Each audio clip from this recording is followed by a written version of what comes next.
Yo, yo. Come on in, man. Come on in. Let's have some fun. I got to give a shout out to my big bro, man. He told me he was going to be waiting for this. This the Shout out. OG right here, my boy Big John, man. Shout out to Big John, man. Yes, One of sir. your biggest fans, man.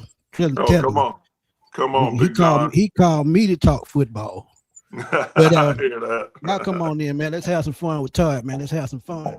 Yes, Talk some indeed. Falcons football, man. Chris, you know what to do, man.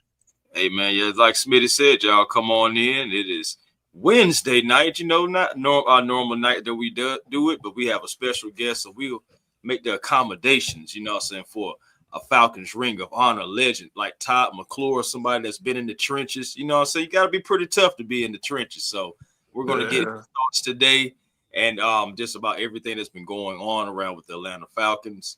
And, love to get his insight, somebody that's also still close with the team as well. So can't wait, man. Y'all make sure y'all come on in. Y'all not going to want to miss it. And y'all I'm know ready, what? man. We get to talk offensive line today. And, boy, It I might put already some gave people to y'all. sleep. Hey, I don't care. I'm going to talk till I fall asleep. But, look, man, it's been a great start to the offseason so far, man. I absolutely love what's been going on. Your former teammate Matt Ryan is named president of football, and honestly, I actually love the move because he's younger. He's a young talent. He's intelligent, leadership skills, and he's just a great analyst when it studies analytics. So when you talk about that, I think he was perfect for the job. But I do too.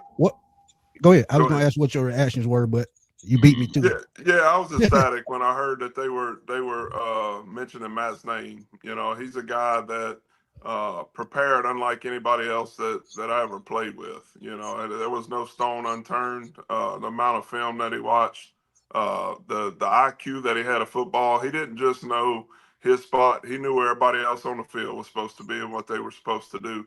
And that didn't happen later on in his career. That happened early.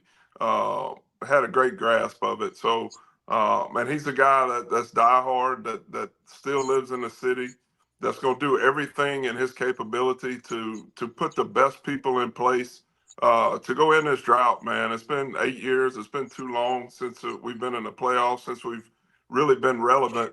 And I'm down here in Saints country, so I've been feeling it pretty hard, man. So, I love seeing it all come together. You're always going to have skeptics and people talking about who you hire and why you're doing this. But, Matt believes in his guys, and he's going to go put the best guys in place to give this franchise an opportunity to go compete.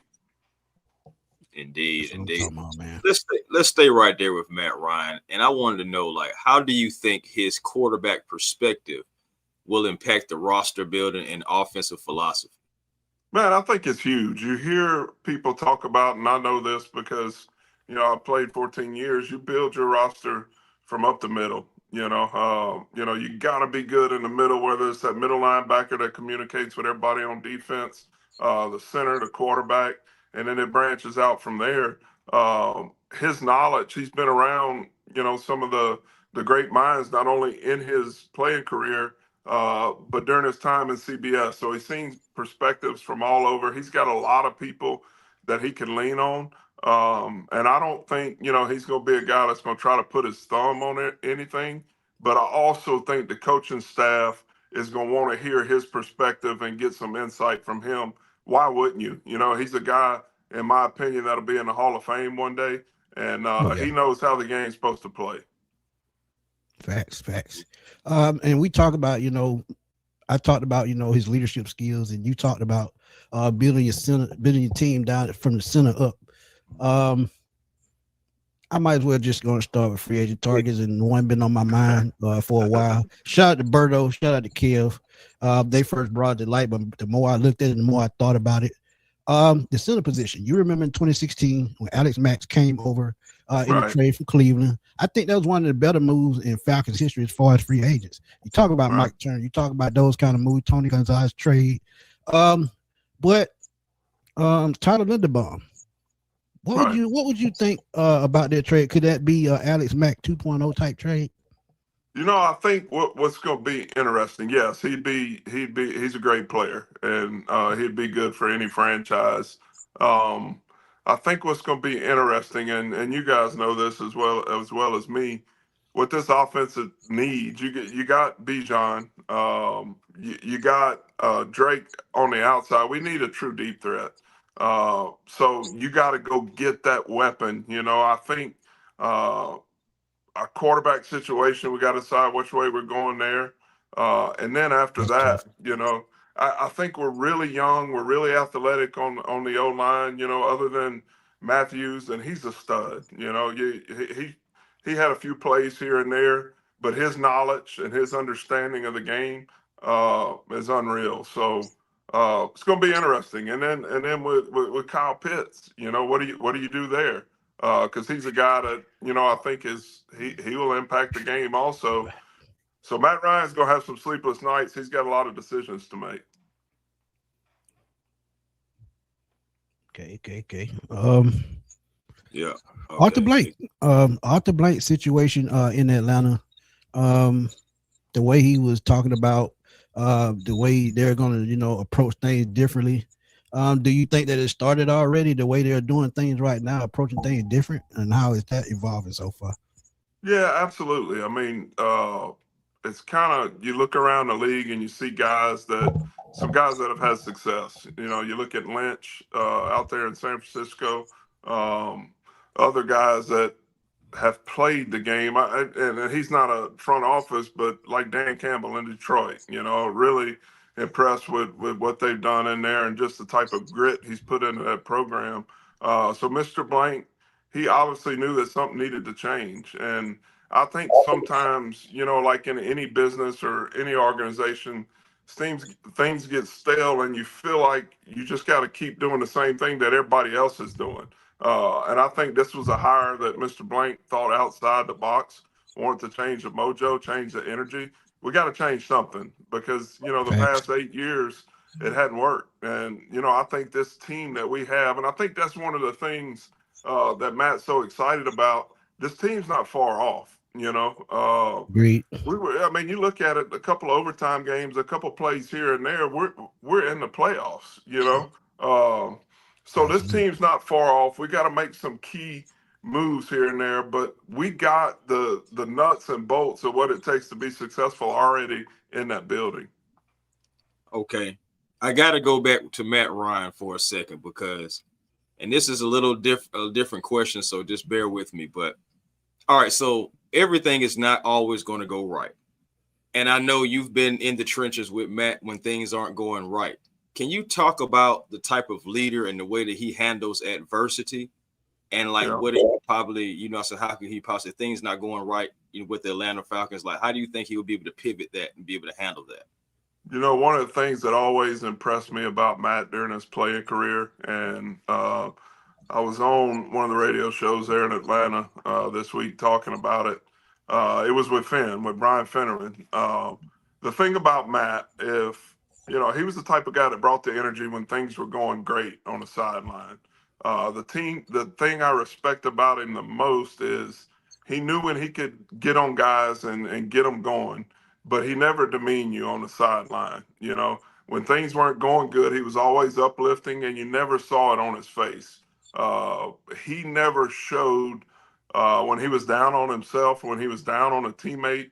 It was just even keel for Matt. His press conferences were always great after tough losses, and he's a guy that is going to grind. And I think the fear of failure, much like myself, the fear of failure motivates him. So he's going to do everything in his possibility to go run this organization and make the city proud. Agreed. One of his first moves, hire a coach, Kevin Stefanski. A lot of people were skeptic about it, and once I did the research and I looked all the way back to his Minnesota days to when he started with Brett Favre, Adrian Peterson, and those guys all the way up to now. If you look at the move, I think it was the smart move because I feel like we needed somebody that can coach quarterbacks. And that was the main reason why we went after a guy like this, because you got to put Michael Penix in the equation. Right. But what do you feel like was the biggest, as I'm saying, biggest reason why they chose Stefanski over other candidates?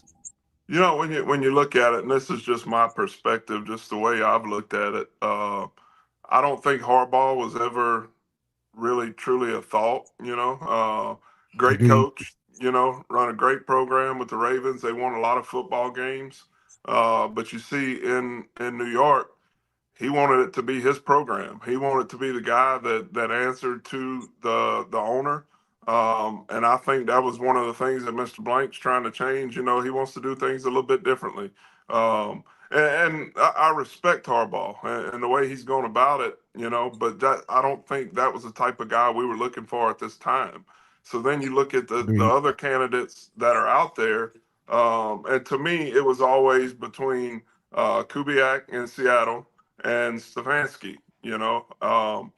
So I think at this time they had to think about they needed somebody with head coaching experience. You go get Kubiak in Seattle. He's just been an OC, quarterback coach, doesn't have that head coaching experience. And when you have a roster that's so close, you need a guy that's been tested. He's been through those battles. He knows how to manage the game. And I think Kevin Stefanski, he's been through the fire. He's been tested up there in Cleveland, but he's also had success. And like you talked about, one of the most crucial points of our team right now is the quarterback position and developing Michael Penix. And you got time to do that because he's still on his rookie contract. So it's going to be interesting to see his growth once he gets healthy. And I think we're making all the right moves. I know we're going to get to it probably, Coach Callahan, the hire on the offensive line. Anxious to see who the GM's going to be, So now, and of course, I mean, I hate that we have to talk about it, but it's out there. So it's everything that's surrounding around Coach Stefanski and everything, and it's some fans, they're kind of feeding into it. What do you think Coach Stefanski has to come in here besides winning? What does he have to come in here and do to actually win over the fans, you think? It's Atlanta, and Matt's talked about it. Atlanta's a city that will get behind you like no other when they respect you. I've been a little disappointed with some of the Falcons fans over the past couple of weeks, just things I've seen, I don't think in any way this hire, and I want to be careful here because I love my fans. Right. I don't think this hire was anything other than what puts the 2026 Atlanta Falcons, what gives them the best chance to go win football games and make the playoffs. It has nothing to do with Dion and with Shador. I love both of those guys, love watching them play. Those two guys aren't going to help us win a football game next year. They're great players, great competitors. And I think this thing kind of took a turn with some of our fans, and it shouldn't be about that, And I know fans are a little bit leery because we haven't had success lately, and I understand it. Look, me, a guy that's played in this organization, I question things at times that have gone on. But I think at this point, we got to rally behind our quarterback, Matt Ryan, or my quarterback, our quarterback. We got to get behind Stefanski. We got to give him time. We got to give him trust and let him go. He's got to go prove it. This whole organization has to go prove it, and they know that. And we just got to get behind them. Absolute facts. And speaking of coaching staff, let's keep it. You talked about Bill Callahan. A lot of people were, kind of a little frustrated that Dwayne left, is going to move on, and I get it because he's done a great job in Atlanta. But you being an offensive lineman, knowing schemes and things of that nature, what is the difference in their coaching styles and what should Falcon fans expect? He's done a great job with this O-line. I've been really happy over the past few years what he's done with those guys because they have been really good. I think when you get a new coach in, you got to come in and you got to change the mojo. You got to have coaches on your staff that may not question what you're doing, and I've been around and I've been on staffs where You keep a guy around and they're questioning the new guy. Why is he doing it like this? Why is he doing it like that? This is the way we used to do it. And you just don't have time for any of that. He's a great coach, and whoever hires him is going to get a great offensive line coach. Absolutely. But I feel like Coach Stefanski's got his guy now with Callahan. He's a guy that's been around the league 24, 25 years. Yep. He's been a head guy. He's been to the Super Bowl. He's been on some teams that have had a lot of success.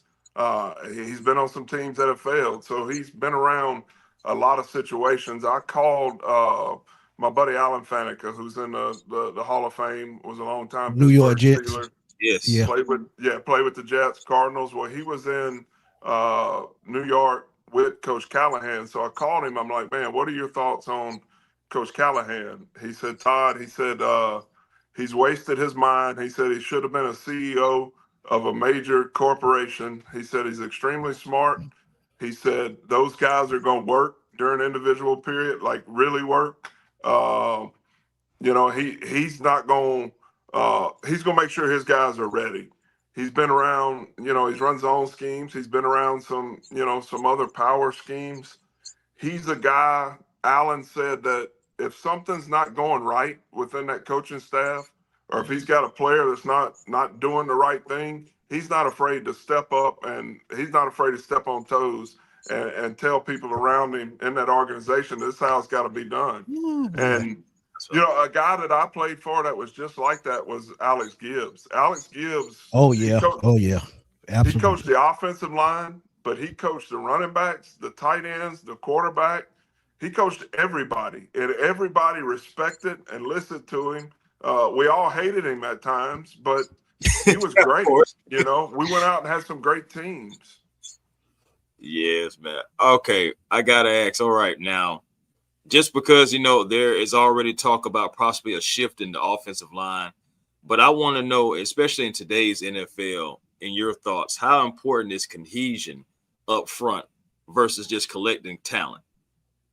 Yeah, that's huge. I think some of the best lines I played on weren't the most talented lines.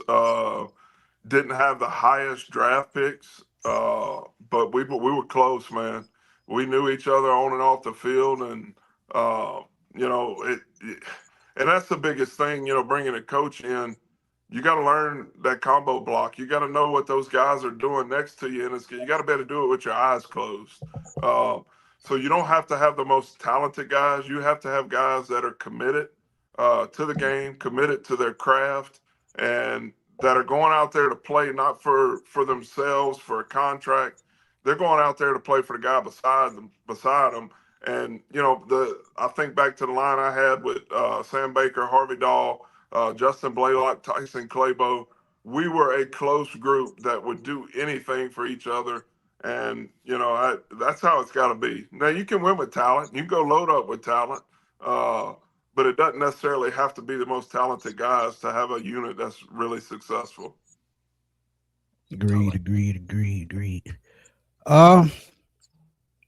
You talked about Jake Matthews. You talk about Matthew Bergeron. Chris Lindstrom, one of the best linemen in the NFL. McGarry's coming back from an injury. Where would you rate this offensive line now that they got Bill Callahan? Is it going to step up to an elite level? Or because I saw you say on Twitter that you think they're going to have the best rushing attack in the NFL next year. I truly do. I believe that. Because there were some things we did the past couple of years that had me scratching my head. It just, I don't know. The scheme, it seemed at times too complicated for Penix and for Kirk Cousins.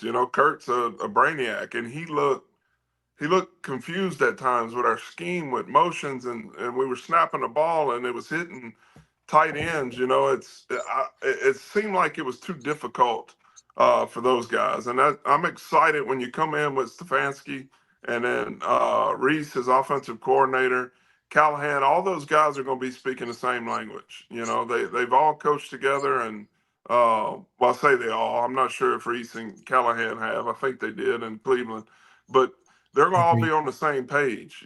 Everybody's going to be on the same page, and I think, once you get going, it'll be a well-oiled machine. And we got some talent up front, man. I love watching those guys play. I feel like at right tackle at times this year, we were hurt there. So we had too many pre-snap penalties, things that killed us in drives, and we'll be better there. But I think if this group can stay healthy, if Seven can stay healthy, if we can get a great scheme, it's going to be a fun year. We know what our defense is going to do. Those guys look really good at times this year with a bunch of young guys over there. They're going to be a fun group to watch. And imagine that dome, or the Mercedes. I'm calling it the Dome because I played in the Georgia Dome. But it's the Dome. If you get it rocking with that playoff atmosphere, and you got those guys coming off the edge, man, it'd be like John Abraham all over again. They couldn't block him when that dome gets loud. And that's that feeling that I want back in Mercedes-Benz for my Atlanta Falcons. Shout out to our guy Abe. Support of the show. Yes. But now we talked about the run game, just overall with the success of the offense. You have Kevin Stefanski. You do have Bill Callahan. Those guys have had success in Cleveland before. And I'm just imagining how it could be for guys like Drake London, just within this offense. Like, what does success look by the end of the season if all the hires hit their mark? Yeah, man, that's it. I think it could be huge. And I think the biggest thing, you hear guys talk about it all the time, for an offense to have success, your running game's got to be good. And I think what Coach Stefanski, what Reese, what those guys do, what they like to do, they run first. And if you get the running game going, then your play actions, what they like to do a little bit of some bootlegs, all that stuff just opens up. It makes it easier for receivers to get open, because then you have safeties coming downhill and you got guys thinking, all right, we got to get in the box to go stop this running game. And then you hit them over the head. So it all goes to the running game. If we can get that going, the play action and everything, and then take your shots. Like we talked about, you do have to go get a deep threat. I think everybody knows that, a true deep threat. And if you have that deep threat, you have the running back like we got, the guys up front. You got to have a good tight end. So it'll be interesting to see what we do there. I think it could be really good, and it could be a really fun few years for Falcons fans. Good points. I'm telling you. We talk about the leader on the field. We talked about Matt Ryan, his leadership skills. And I know that's what they'll be looking for in the quarterback, somebody that can lead, that can put the team on their shoulders when they need to, situational plays. We don't know what's going to happen with Kurt. Could come back, could be cut. Michael Penix could miss half the season, if not all the season, depending on how rehabilitation is going. Is there a quarterback out there specifically that fits this offense that they could look at to bring in as a bridge guy that you think can come in and carry this team? Man, the first thought that pops in my mind, our first name is Mac Jones. Look at you. What is that? What you think? We've been saying Mac Jones on the show. Oh, boy. Man, I just put out a video right before you came on about Mac Jones. Come on, you got to be kidding. But I think if you look at this year and you saw, that's the NFL. That's, people think about, you look at Sam Darnold. He went through struggles, wasn't necessarily the right schemes for him. And then he gets to Seattle, and that dude can't be stopped. The same can be said about D-Led's boy, Baker Mayfield. He was in Cleveland. Y'all better quit. He was in Cleveland. Things didn't go great. He went to Carolina. They traded him to Los Angeles. He went and had one good game.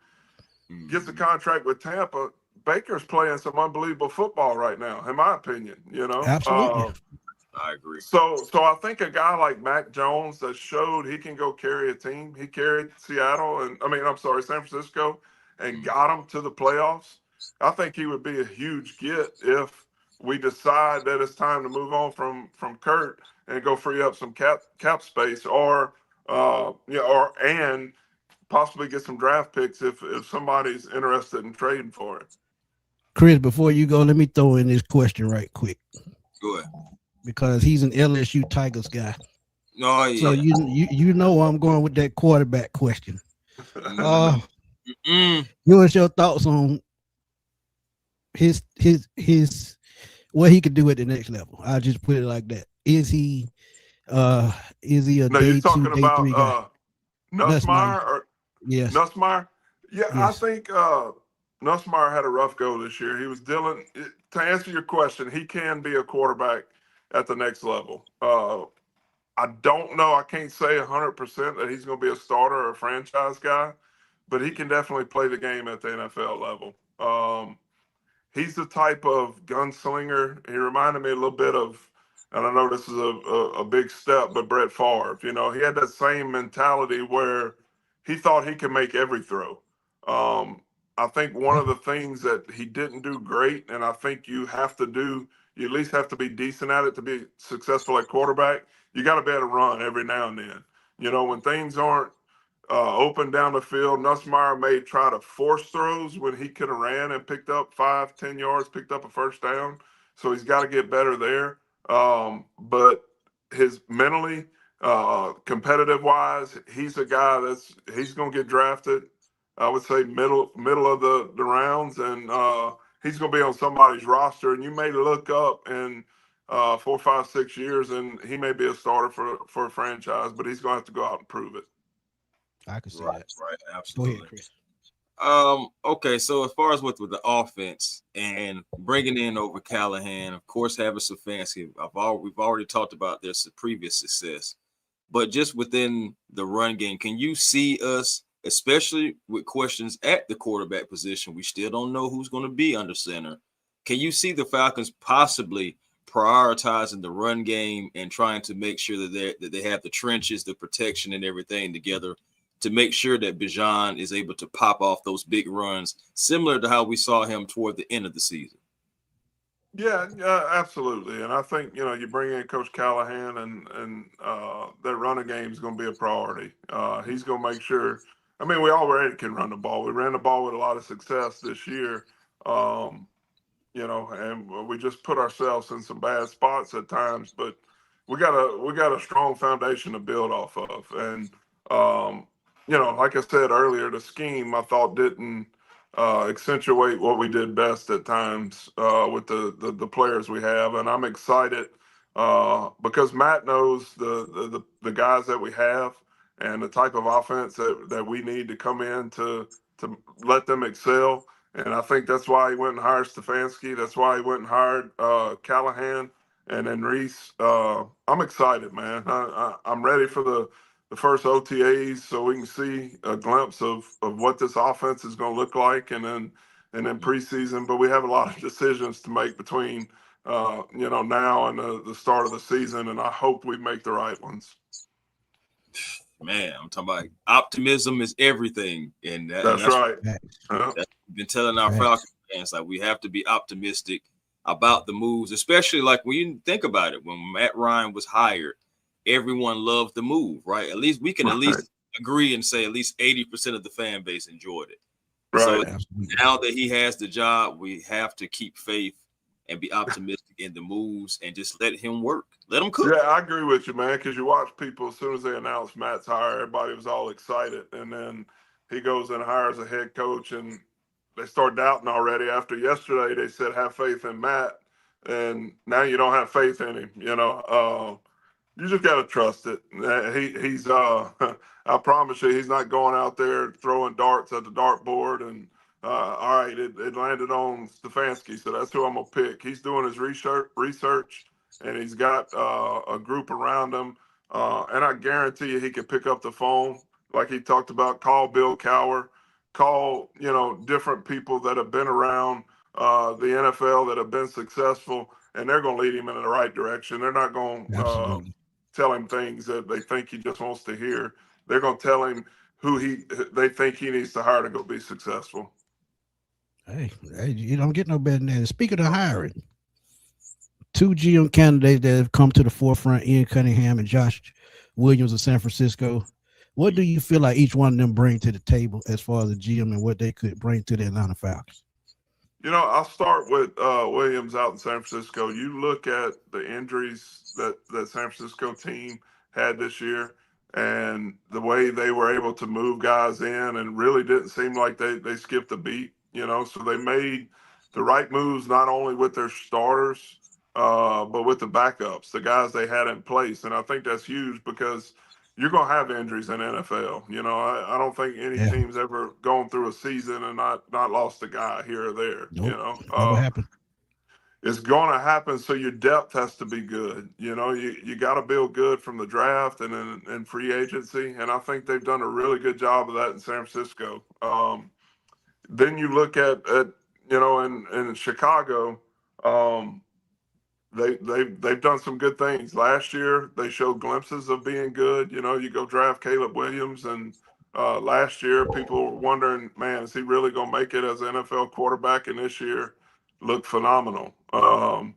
Those guys were really good. And then I think the thing is, one of Matt's good friends is the GM up there in Chicago. Yeah. So he's a guy that I think during this whole process, he was able to lean on him pretty heavy and ask him questions because Matt doesn't know everything, and he'll be the first to tell you on this side of football. On that field, you get in between the white lines, he knows everything, so Absolutely. he's going to have to lean on people. So it'll be interesting to see if he goes the Chicago route because he knows he's got somebody there that can help him through this process, or if you go out to San Francisco on a system that's been really successful. And that's a really important move because it's got to be somebody that they see eye to eye, him and Matt, and making Absolutely. those final decisions, and they got to be on the same page. And another thing, they have a first-year GM in John Lynch some years back, so they know how to build, from the ground up. So John could probably give Matt, some pointers on how to build from the start. So Yes, I can get to San Francisco. So yeah, I get it. But go ahead, Chris. My bad. No, it's fine. I was just going to say, and also just you look at it. I love what Matt is doing, and it's like he's playing the game within the game because it's not just who he's reaching out for interviews, it's where. We're talking about the 49ers. We talk about the Bears. We're talking about the Chiefs. We talk about the Steelers, the Texans. All those teams have something in common, either Super Bowls, playoff runs, winning games, changing their franchises. So I'm thinking about that and just Matt doing his due diligence. And I just think that people need to recognize that a little bit more too. Yeah, absolutely. I mean, you're obviously not going to go hire a GM or an assistant GM from a team that's been terrible, and hadn't built the right parts and hadn't put the right guys out there on the field. And the guy in Texas is with the Texans has done a really good job too. D'Amico Ryans and that roster they put together. And I think you kind of see the framework this year in the NFL playoff. And I heard Matt say it the other day, defense still wins championships. You look at what Seattle has put out on the field, at what the Texans have put out on the field. It's it's fun to watch a defense that has that crowd behind them and an offense that can go back it up when that defense gets them a stop and go get points. And I think that's the type of team that the Atlanta Falcons can be this year. Boom. There it is. Oh, boy. Excellent stuff. Oh, boy. I'm trying to process. No, man. It's some exciting times, man. This the insight and the knowledge that you share with us, all of us, St. Todd, is just you just can't put a price on it, man. Definitely priceless. So, and just the fact that you played with that organization and you still embody, just what it takes to be a Falcon, and you really, we can still tell that you care about this organization, similar to Yeah, I do, man. And Mr. Blank knows, Matt knows that I'm at the time in life where I'd love to be a part of it. So I feel like I can be really beneficial to the organization. But if they call me and want me in any capacity, I'll be there in about, I think it takes an hour and a half to get there from Baton Rouge on a plane. But if they don't, if they go, I'm gonna be Falcons for life and support every decision they make. I'm excited about the future of this franchise, and it's easy you can say, yeah, we'd love to be in the Super Bowl next year. Could it happen? Yeah. Is that realistic? Probably not. But in 2 years, the Super Bowl is in Atlanta. How awesome would that be That would for be our perfect. Falcons to have a home game, man? That would be perfect. Right on time. Right on time. And to win it too, but I'm talking about you couldn't write that any better. Ooh, that city would be jumping, man. Todd, you got a quick second to answer 2 questions? Yeah, absolutely. So y'all in the chat, y'all throw out your questions, man. I'll pick 2 questions. Throw your questions out there. Please keep it respectful. Mm-hmm. And like Auntie Joy, the moderator, she said, "Thank you for the super chat. Truly appreciate it." Dream Mac and Chris Dotter. He said, "I'm not trading any picks. I'm going right after Malik Willis and let the chips fall where they may. I'm not waiting on pennies. We have to go for it." But the thing about Malik Willis, the way he played this year, his stock went up. So when his stock goes up, that price goes up. Mac Jones is on a 2-year, $8 million deal, which is now 4.2, I think, for next year. So if you trade him for a 3rd or 4th round pick, you can handle that with no problem. Because you got to remember, still got to pay Kirk Cousins, still got to pay Mike Penix. You bring in another quarterback, you still got to pay him, and you got to pay his backup. Right. So that's 4 quarterbacks. Like you said, Malik Willis he's going to fetch a pretty good penny, especially because of the draft class of quarterbacks that are coming out from college this year. There's not a ton of quarterbacks that I think are elite. Now next year that quarterback class is going to be pretty strong. So it'll be, and San Francisco may not want to give up Mac Jones. They saw how valuable he was this year. But there'll be some other guys out there that'll be interesting, and I guarantee you, our head of football has already been looking at the possibilities if we decide to go in another direction. Because we know one thing we do know: Michael Penix isn't going to be ready. We know from the beginning. So you have to have somebody that can come in and go be the captain of the ship. Absolutely. If you don't think it's Kirk Cousins, and they might think it's Kirk. I don't know. It could be. I'm keeping that option open because he's worked with Stefanski, so let's keep it real. Yeah. He knows the system. We've all seen him play at a really high level under Stefanski, and he knows that system, so that wouldn't be the end of the world. And I think we could go win a lot of football games with Kurt as our quarterback.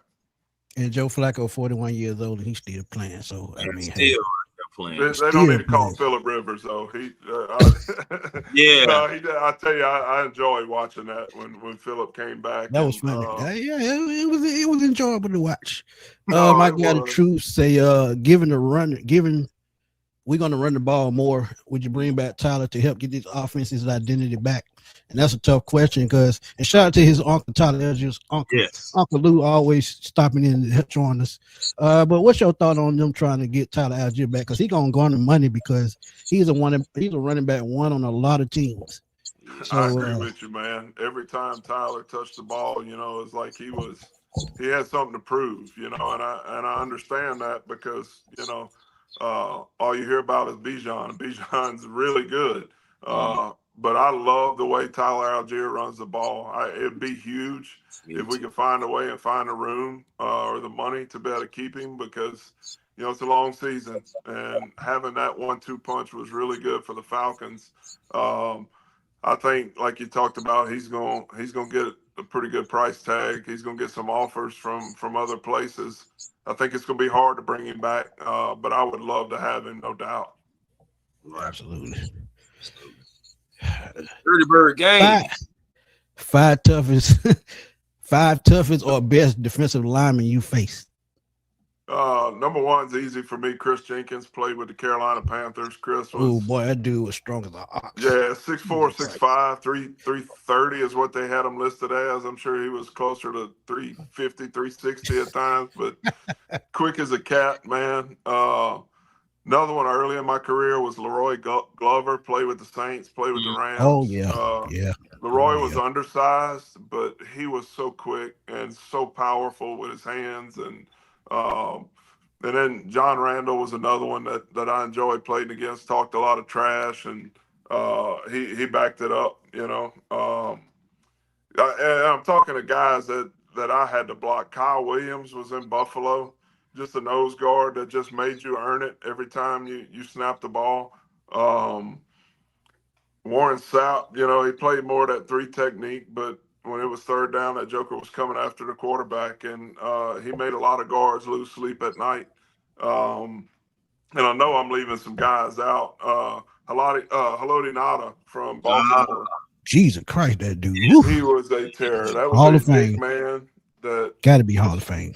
Yeah, he was smart, and he would embarrass you quick if you weren't on your A game. I could sit here all night and talk about guys that we played against that were really good, but there's just some of them, and I know I left some guys out. This is a question that I've been wanting to know for a while.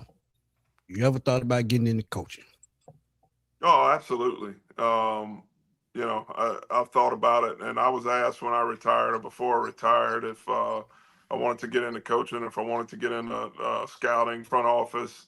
And at the time, it wasn't something that I wanted. My kids were young. I wanted to coach them coming up, baseball, football, basketball, and I was able to do that. Now my older 3 are, they're in college, gone. My youngest one's a senior. Coaching's in my blood. My daddy coached college basketball. It's all I know. I love it. I love being around it. Love is something that, gets my heart going. So I'm at the point in life where I'm ready. Yeah, I'm ready to be involved in some aspect, If it's coaching, if it's scouting, I'm ready. Somebody called you right now and say, man, we need you to come coach our offensive line. What you doing? I'm going, but like the same thing. I got to learn that side of it. I got to learn that side of it. So I wouldn't want to be a head guy right now, because there's a lot that goes into it. The game planning and all. But as far as being an asset and teaching guys how to study film, and I'm a quick learner. It won't take me long. Techniques and watching film and taking care of your body, and there's a lot of things I could bring to the table to help some guys out, and I'm ready. Whether it's there in Atlanta, here at LSU, got 2 programs that I think are about to do some really good things, and it's time. Ms. Pam want to know the name of your podcast. We know it, but could you please tell her the name of your podcast? Yes, it's the Snapback with T-Mac. So y'all go check it out. We hadn't done a whole lot here lately because of I've been watching everything with Falcons, with LSU, and it's just been a lot going on with transfer portal, with getting guys signed here at LSU, and talking with all my former players with Atlanta, and just been a lot going on, and with my kids, some things going on. So. But go check it out. The Snapback with T-Mac. I'm gonna share this video after it's posted, and I maybe do something here in the next day or 2, just talking about both of them, LSU and Atlanta. Just give my insight on everything. But we've covered all the bases tonight with you guys, and I appreciate. Oh yeah, facts. The only question I got left, Lane Kiffin. Give us quick thoughts. Man, I tell you, he's a character. He's a guy that everybody's looking, half the country's hoping he falls on his face. And, I say probably 75% of the country's hoping he falls on his face. But down here at LSU, we got a lot of faith in him. He's a guy that knows offense. He knows how to put his guys in the right spot. Seems like they gave him an unlimited budget to go get the best players that he could go get, and he's gone out and done it.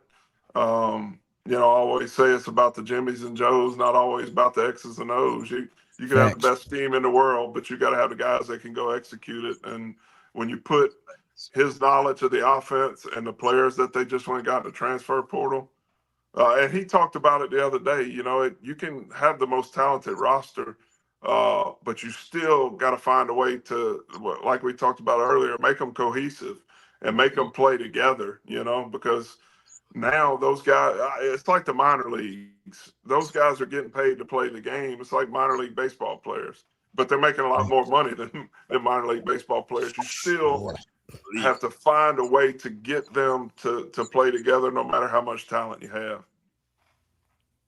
Absolutely. Chris, you got another question before we get out of here?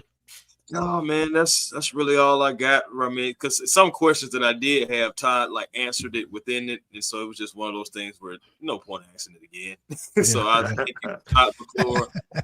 Falcons Ring of Honor. It's one of the best offensive linemen that I have seen with my own two eyes, and I'm not just saying that because you're here. But well, I appreciate that, man. Yeah, man. But we really appreciate your knowledge and sharing it with not only just me and Smitty, but everyone who's watching. So thank you for taking the time out of your busy schedule to, come in and give your insight. That's the best thing I can say. Yeah, man. Absolute I appreciate facts. you guys. I love, like I talked about, I'm Falcon for life, and the passion that I've seen from this fan base. They just want a product that they can go get behind. They want a team that, when they wake up on Monday morning after Sunday's games, that, they feel good. They can go in the office and talk some trash to other people. They just want a team to believe in, and I think Matt Ryan and the guys he's hiring, they go give us that. Absolute facts. But Todd, as always, man, we truly appreciate you coming through. We know we had to reschedule, and we thank you for taking time out your busy schedule. As you said, I know you got your senior, so I know it's gonna be busy because I was going through that 5 years ago, so I know. And right. Trust me, it's not easy. But you almost kid free. Just put it like that. And they always gonna come back though. No doubt. But they're gonna find their way back. No doubt, absolutely. But again, man, could you give out your show information one more time before you get out of here, and then we'll close it out. Yeah, the Snapback with T-Mac. We're on Facebook, we're on YouTube. Any place you can go find a podcast, we're on it. Go check us out, and hopefully I'll be off of social media here pretty soon. That means I may be up there in the ATL coaching a little football or helping out a little football. So if I disappear, y'all know where I'm at. Right. Hey, when you touch down in Atlanta again, man, just let me know. All right, buddy. I hear you, man. Thank you, Miss Carey. Appreciate you. Always great show. Shout out to me, the A1 Mud Duck. Appreciate you. Chris, you know what to do, man. Tell everybody where to find you. Hey, man, A1 Forever Sports. That's the platform on YouTube. Please come over, like, comment, subscribe, be a part of the A1 family. Also, catch me at the Hawks Digest, talking all things Atlanta Hawks as well. And make sure you guys find your peace today, because positive energy always creates elevation. And also Twitter, A1 Forever, Instagram, A1 Forever, and the real A1 Forever on TikTok. Again, Todd, thank you so much again. Always great having you on. Really, any Falcons legend. So shout out to John Abraham as well, another friend of the show. So we really appreciate you guys, again, taking out your time. Can't thank you enough. And really, man, let's go Falcons, and hope to talk to you soon. Yes, sir. I appreciate y'all. Anytime, man. Y'all hit me up. No doubt. But y'all know to find me at FatBoySlam_21 on Twitter. Also, keep following me on Smitty Sports Machine. As I just told y'all early in the show, just dropped a video on a trade that the Falcons should absolutely consider, which is Mac Jones. Y'all go check that out. Also, check out, I dropped by 3 today, so I've been running all day. But again, that's the life of a content creator. But again, I'm trying to keep y'all updated with the latest news. Again, thank y'all, chat. Thank y'all for the super chats. Thank our moderator, Miss Joy, for keeping everything under control. So shout out to her, always helping us out. But again, another great show in the books. We're going to keep y'all posted, man. Y'all know we do the pop-up shows during the week. So if anything pops up, y'all know y'all going to be able to catch us on the live stream. But until then, we will holler at y'all later, man. Peace. Rise.